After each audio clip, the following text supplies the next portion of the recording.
Et en quoi ce livre peut aider les enfants, à ton avis? Bah, ce que j'ai beaucoup aimé, c'est justement que c'est un livre qui est aussi un outil. C'est-à-dire que à l'intérieur, c'est une histoire qui est poétique, qui est toute jolie, avec des jolies couleurs, mais en même temps, il y a des outils neuroscientifiques, il y a des outils de PNL, dans cette histoire des outils d'EFT.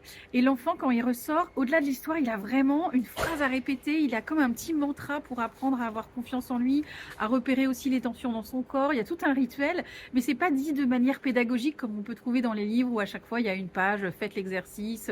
Ouais, là, c'est complètement dans l'univers de Nina, donc l'enfant ne s'en rend pas compte et l'adulte aussi.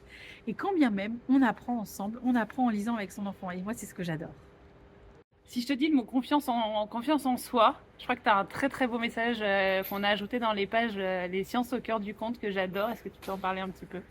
C'est vrai qu'aujourd'hui, on parle de la confiance en soi pour les enfants à toutes les sauces. Moi, en tant que psychologue, on me demande tout le temps, mais comment on peut faire pour qu'il ait confiance en lui, qu'il soit fort, qu'il puisse vivre dans cette société qui est compliquée.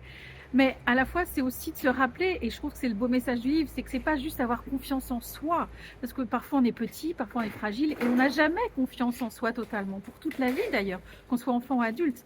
C'est surtout d'avoir confiance en la vie, confiance au processus de la vie qui fait que la vie c'est aussi un cycle, et qu'il y a des jours avec, des jours sans, et que pour les enfants c'est la même chose. Donc pas leur mettre toujours en tête que il faut avoir confiance en soi comme si c'était une donnée gagnée pour toute la vie, mais qu'au contraire de dire c'est quoi l'épreuve que tu es en train de vivre et en quoi tu vas grandir, en quoi tu peux avoir confiance, quoi qu'il arrive, même si tu n'as pas confiance en toi, même si tu te sens petit, fragile et que rien n'a été dans la journée, comment tu peux quand même avoir confiance dans cette belle vie qui est à traverser.